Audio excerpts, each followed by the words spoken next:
Olá, amigos! Chegamos à nossa penúltima videoaula, a oitava, cujo foco será os movimentos e periódicos literários dos anos 1980 e 1990. A videoaula está dividida em 4 blocos. No primeiro, o foco será os anos 1980. Quando então trataremos do grupo Nação Cariri. No segundo bloco, veremos outras manifestações dos anos 1980. No terceiro bloco, já com foco nos anos 1990, veremos a literatura, revista do escritor brasileiro e o grupo Espiral. No quarto, veremos o grupo Poesia Plural.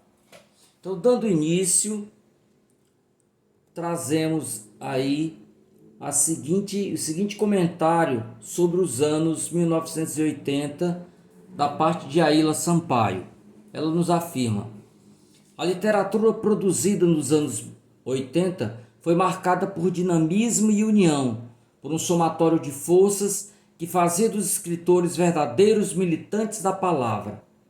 Na área do jornalismo, o poeta e boêmio Rogaciano Leite Filho agitava o meio cultural da cidade e abria espaço no jornal O Povo para a literatura produzida na terrinha, dando visibilidade especialmente aos estreantes.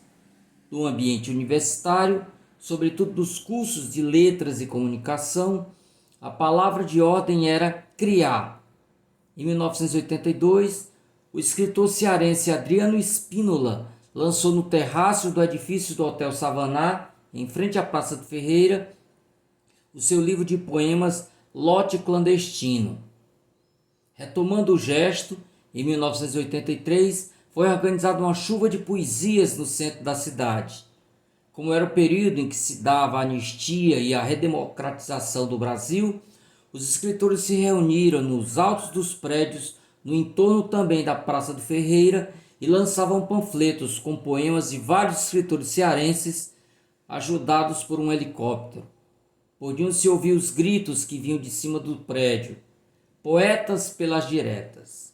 Então é nesse cenário, é nesse contexto que nós iremos ver manifestações como o grupo Nação Cariri em ação.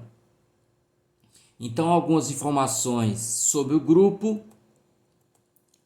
Em janeiro de 1979, o desejo de fermentar a cultura levou uma turma de artistas e produtores culturais cearenses a se reunir no Crato com o objetivo de criar um movimento artístico e cultural novo. O grupo chamou-se Nação Cariri, nome escolhido para homenagear os índios cariris e a luta deles contra os colonizadores, na chamada Confederação dos Cariris, que ocorreu de 1682 a 1713. O objetivo primordial do movimento era dialogar com as manifestações de vanguarda, ao mesmo tempo em que se enaltecia a cultura popular e os artistas do povo, tiveram espaço e foram divulgados com grande repercussão. O grupo fundador era praticamente o mesmo que fazia o movimento, por exemplo, que lhe foi anterior. Eram eles Rosenberg Cariri, Jackson Bantim, que vocês veem na foto, José Wilton Dedê, também na foto, Cleivan Paiva, Teta Maia, José Roberto França, Emerson Monteiro, Geraldo Urano, Paquele Jamacaraú, Zé Newton, Luiz Carlos Salatiel, Estênio Diniz, Jefferson de Albuquerque Júnior, Valmir Paiva, Luiz Carimai e Decas. A eles se uniram depois Tiago Araripe, Hermano Pena, Francisco Assis de Lima, Ronaldo Brito e Oswaldo Barroso, Firmino Holanda, Marta Campos, Itamar do Mar e Carlos Emílio Correia, entre outros.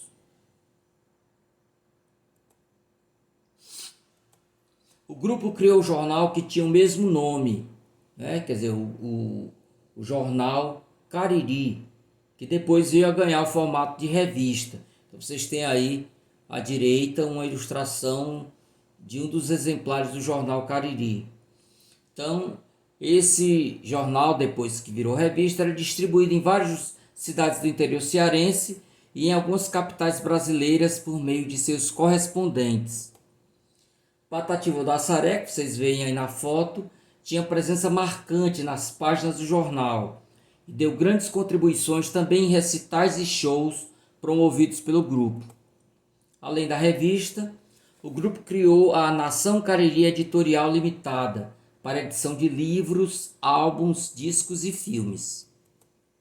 Entre outros autores, já tiveram livros publicados com o selo da Nação Cariri os escritores José Alcides Pinto, Oswaldo Barroso, Rosenberg Cariri, Luciano Maia e Carlos Augusto Viana.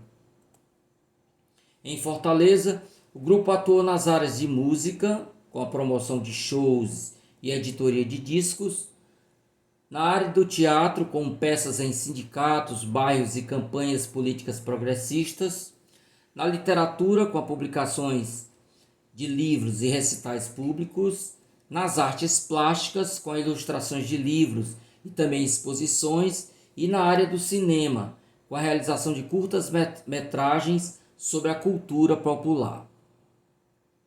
Então eu escolhi um representante do grupo e não poderia ser outro senão Rosenberg Cariri, né? Figura querida, um grande cineasta. Então Antônio Rosenberg de Moura, mais conhecido como Rosenberg Cariri, nasceu em Farias Brito em 4 de agosto de 1953. É cineasta, roteirista, documentarista, produtor, poeta e escritor.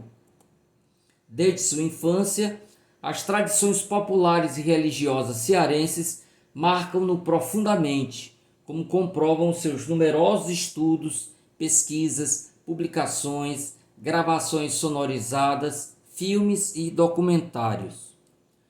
Desde os anos 70, teve uma participação importante nos movimentos artísticos do Crato, lançando a revista Nação Cariri, periódico no qual conjugou as influências da cultura popular com as de uma cultura humanista clássica, adquirida no Seminário dos Padres Franciscanos de Juazeiro do Norte e depois na Universidade de Fortaleza, onde fez estudos de filosofia.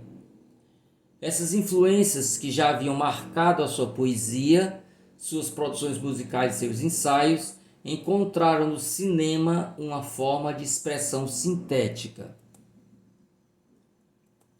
A primeira investida de Rosenberg foi em Super 8, ainda no Crato, no curta de ficção A Profana Comédia, de 1975. No final da década de 70, Rosenberg realizou uma média-metragem sobre o poeta popular Patativa do Assaré, que também viria a ser o foco de Ave Poesia, documentário realizado em 2006, após a morte do bardo do Cariri, ocorrida em 8 de julho de 2002. A partir de então, realizou inúmeras obras fílmicas sobre personalidades e eventos da cultura popular cearense e de outros lugares do Brasil.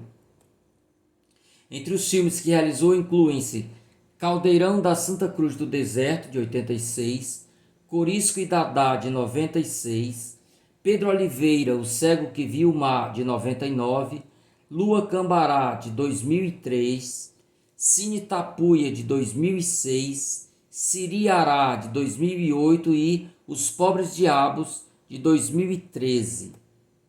Paralelamente à sua atividade de cineasta, Rosenberg Cariri desenvolveu todo um trabalho como escritor e poeta, tendo publicado os livros Despretensionismo, livro de poesias, de 1975, em parceria com Geraldo Urano, Semeadouro, poemas, de 81, S de Seca, poemas, de 83, A Lenda das Estrelinhas Magras, contos, de 1984, Inharon, ou Na Ponta da Língua Eu Trago 300 Mil Desaforos, um livro de poemas de 1985.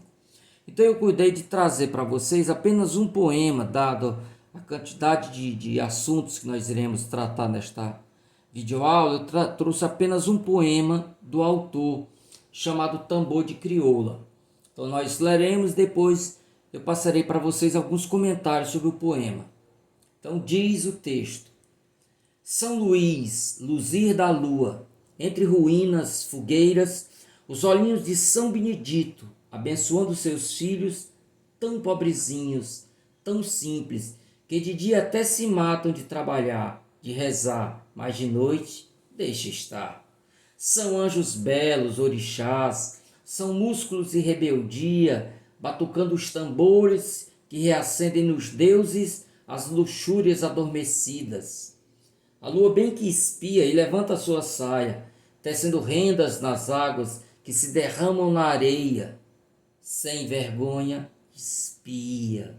Os homens, mais do que homens, são ritmo, fôlego, tesão. Entre as pernas o tambor, nervo duro e inquieto, descomunal em tamanho, que se anuncia em batuque, virando pelo avesso, a face da outra face do que é religião. Matracas desesperadas quebram os selos do pudor, para que os corpos se liberem e urrem, feito uma onça, nas cachoeiras do cio. Belíssimo poema. Então vamos aí aos comentários. O poema versa sobre um tema central na produção artística de Rosenberg Cariri, a saber, as manifestações populares. O tema é o tambor de crioula, também chamado de punga, que é uma dança de origem africana praticada por descendentes de escravos africanos no estado brasileiro do Maranhão, em louvor a São Benedito, um dos santos mais populares entre os negros. É uma dança alegre, marcada por muito movimento dos brincantes e muita descontração.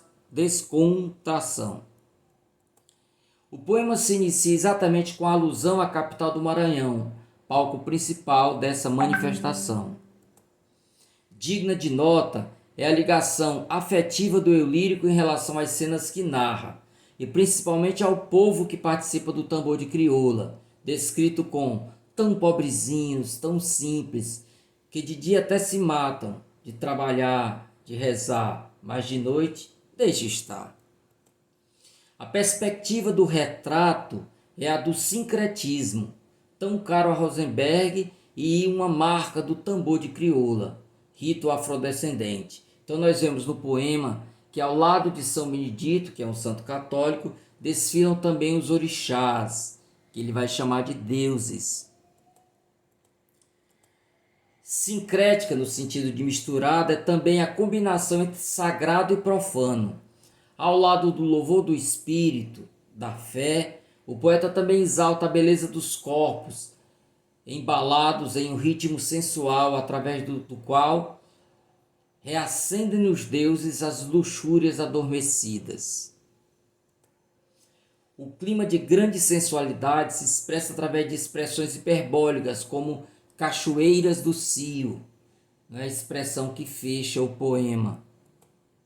Nesse pormenor percebam a associação entre o tambor e o pênis dos homens que o tocam. Diz o poema: entre as pernas o tambor, nervo duro e inquieto, descomunal em tamanho. A linguagem nesse processo também se desenvolve sem qualquer pudor, através da ligação entre erudito e popular.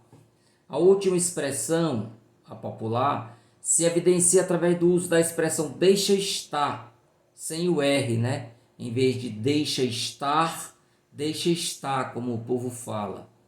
E também do termo tesão, além da alusão a elementos da cultura do povo, como rendas, tambor, batuque e matracas. Então, com esse breve comentário sobre o tambor de crioula, poema do Rosenberg, nós concluímos esse primeiro bloco da videoaula.